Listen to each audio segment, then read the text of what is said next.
जोहार, नमस्कार, अभिनंदन आपका। मैं हूं अरविंद और आप देख रहे हैं लोक चेतना।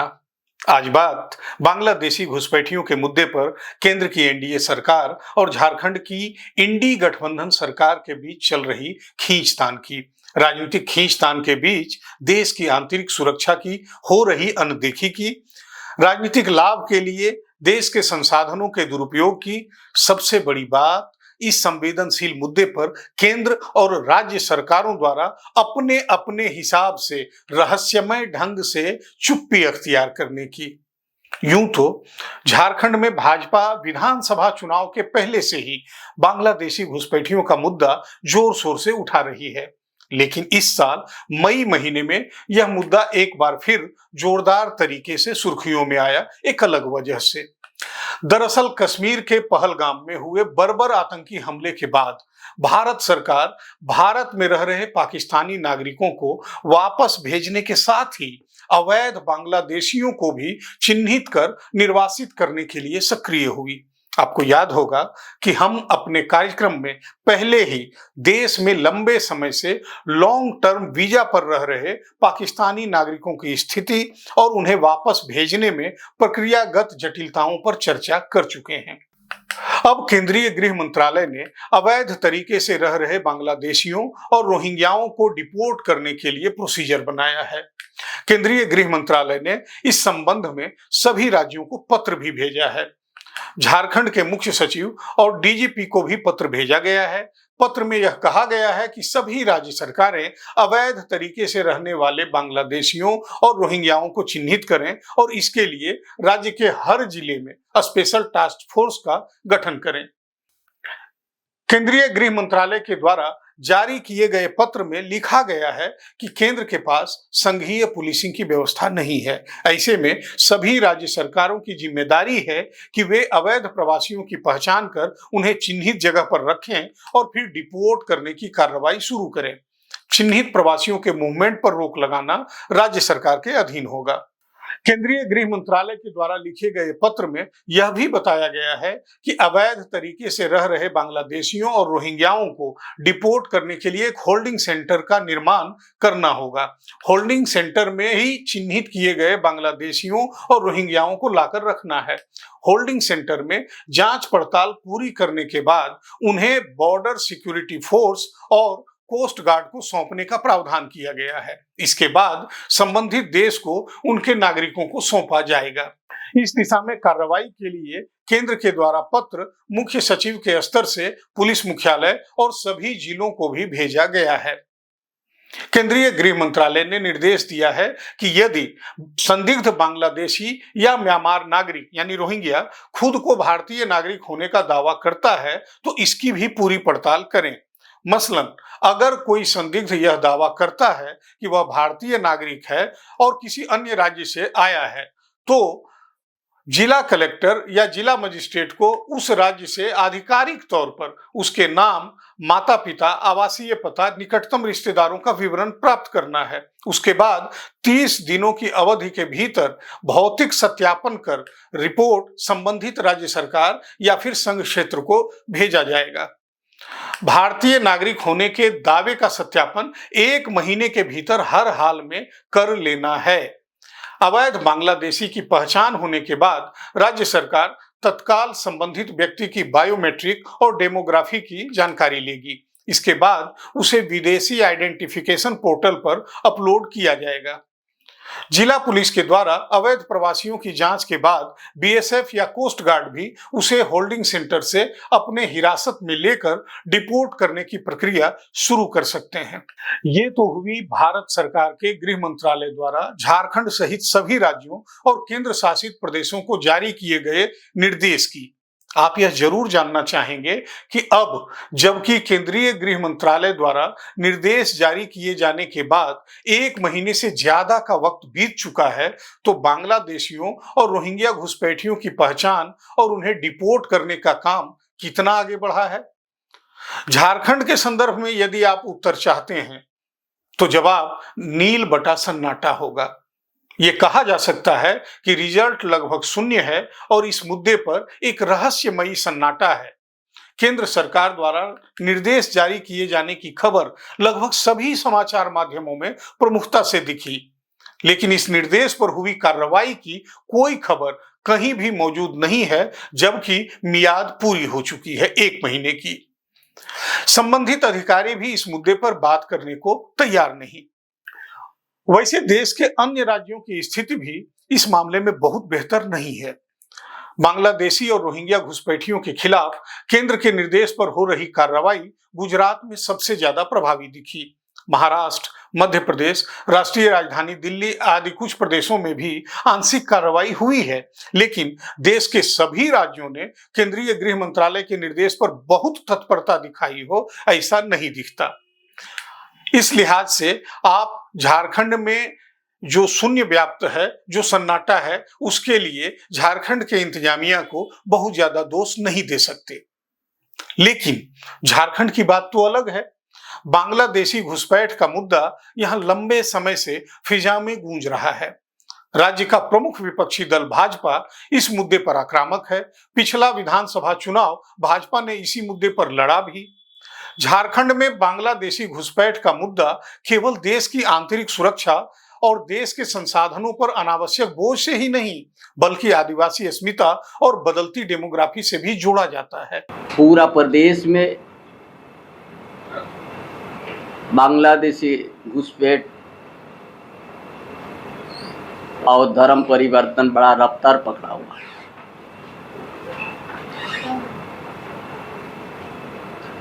ये सामने भी आने लग गया है आईना के तरह साफ, जिसे चाकुलिया में 4143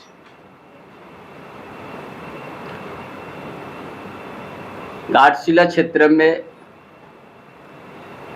एदेलजोड़ी पंचायत में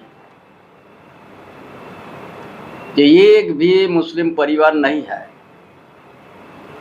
309 मैया योजना की लाभुक को स्वीकृत हुआ, उसमें फर्जी निकला 174। ऐसा के गांव में उसी तरह निकलते जा रहा है। यदि आप पाकुड़ और साहिबगंज जिले में जांच किया जाएगा तो 90% बांग्लादेशी निकलेगा। इसीलिए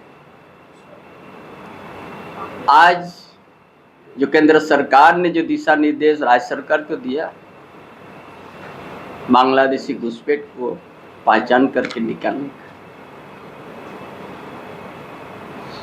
हम इस राज्य सरकार कभी उम्मीद नहीं करते हैं, भरोसा नहीं करते हैं कि ये इस कदम को बड़ा तेजी से उठाएगा, क्योंकि ऐसे महीना भर से ज़्यादा होने गया। चतरा में 15,800 कितना फर्जी निकला, चाकुलिया में 4143 फर्जी निकला, ऐसा बोकारो में। लेकिन अभी तक उन जो 4143 विद्यार्थी का अभी तक उन परिवार को होल्डिंग सेंटर में नहीं रखा। भाई ये बच्चा कहाँ से आया, इसका परिवार कौन है, माँ पिताजी कौन है। और नियम कहता है आप जो भी बाहर से आए हुए हैं उसको होल्डिंग सेंटर में रख के उसका सारा दस्तावेज आपको 1 महीने के अंदर में जांच करना है, अन्यथा उसको निकलने का प्रक्रिया आपको शुरू करना है। लेकिन अभी तक राज्य सरकार इस तरह से नहीं किया। लेकिन बांग्लादेशी और रोहिंग्या घुसपैठियों के मामले में भाजपा का एग्रेसिव स्टैंड भी केंद्रीय गृह मंत्रालय के स्पष्ट और टाइम बाउंड निर्देश के बावजूद नक्कार खाने की तूती बनकर रह गया है। इसकी वजह भी है, राज्य के अधिकारी और राज्य की पुलिस बांग्लादेशी और रोहिंग्या घुसपैठियों के खिलाफ कार्रवाई करे भी तो कैसे, जब राज्य का राजनीतिक नेतृत्व राज्य में बांग्लादेशी घुसपैठियों की मौजूदगी को स्वीकार करने को तैयार ही नहीं। बांग्लादेशी नहीं है, एक भी बांग्लादेशी यहाँ झारखंड में नहीं है।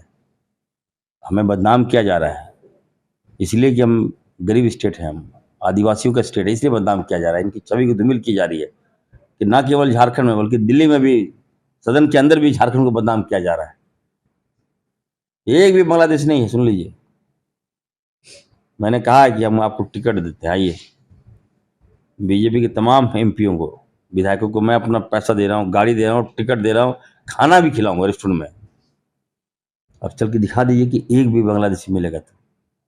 केवल राजनीतिक बयानों में ही नहीं, झारखंड की हेमंत सरकार किसी भी फोरम पर राज्य में बांग्लादेशी घुसपैठियों की मौजूदगी किसी भी कीमत पर स्वीकार नहीं करती। आपको याद होगा कि 2024 के उत्तरार्ध में झारखंड हाईकोर्ट ने भी बांग्लादेशी घुसपैठियों की जांच के लिए केंद्र सरकार के अधिकारियों की एक समिति बनाने का आदेश दिया था। लेकिन आनन फानन में इस फैसले को चुनौती देते हुए झारखंड सरकार ने सुप्रीम कोर्ट का दरवाजा खटखटा दिया।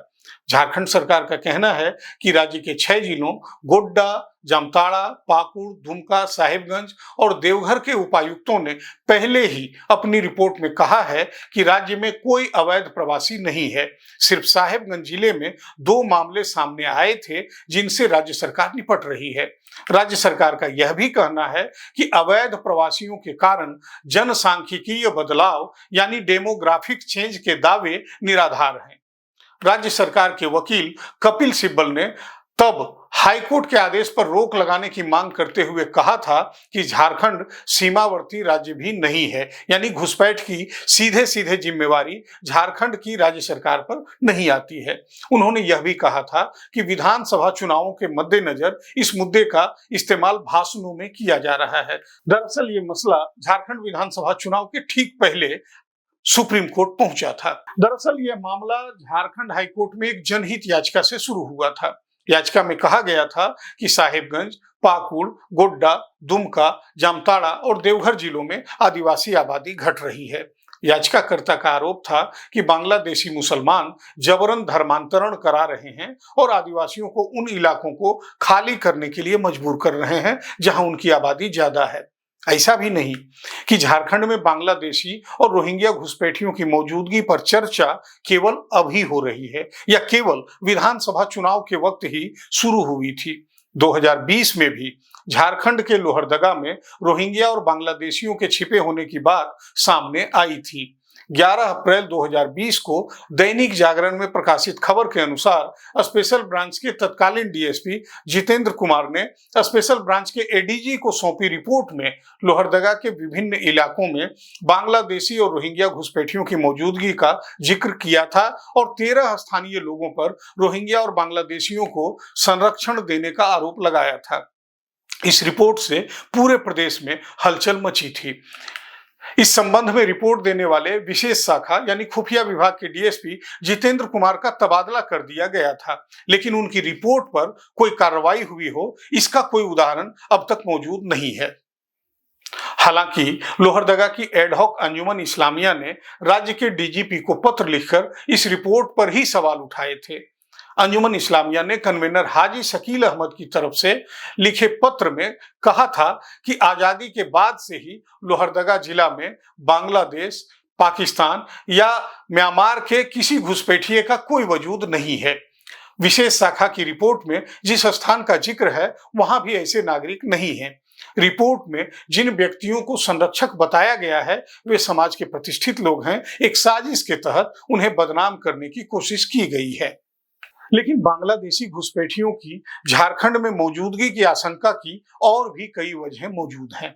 संथाल परगना में आदिवासी सामता सुसार अखड़ा नामक एक संगठन लगातार झारखंड के आदिवासी बहुल क्षेत्रों में बांग्लादेशी घुसपैठियों की मौजूदगी और इसकी वजह से आदिवासी अस्मिता पर खतरे का मुद्दा बनाकर आंदोलन कर रहा है। घुसपैठियों को निकाल बाहर करने की मांग कर रहा है। कोई कार्रवाई नहीं होने की सूरत में घुसपैठियों का सेंधरा किए जाने की चेतावनी दे रहा है। एक तरफ हम संथाल समाज के लोग ये जानना चाहते हैं सरकार से, एक तरफ आप कहते हैं कि हाईकोर्ट को यहाँ पर एक भी बांग्लादेशी घुसपैठ नहीं है। ये संथाल प्रणाली नहीं, पूरे झारखंड में घुसपैठी का मुद्दा नहीं है। तो ये झारखंड का घुसपैठी कहाँ से आप बैठा और सेंट्रल जेल में यहाँ पर मना हुआ? ऐसे ना जाने कितने घुसपैठी हैं जो झारखंड में पड़े बसे हैं या जमीन को लूट रहे हैं, आदिवासी बहुपट्टी के इज्जत के साथ खिलवाड़ कर रहे हैं। इसलिए हम सरकार को चेतावनी देने के लिए ये जन प्रदर्शन कर रहे हैं, रैली के माध्यम से, धरना के माध्यम से कहना चाहते हैं आदिवासी समाज अभी सजग हो चुका है अपनी आवाज के माध्यम से। अब सभी जितने यहाँ पर सामाजिक संगठन है, सभी लोग हम लोग यहाँ पर एकत्रित होकर रैली के माध्यम से विरोध प्रदर्शन कर रहे हैं और कहना चाहते हैं बांग्लादेशी घुसपैठी सावधान हो जाओ, झारखंड से तुमको खदेड़ के बाहर करेंगे।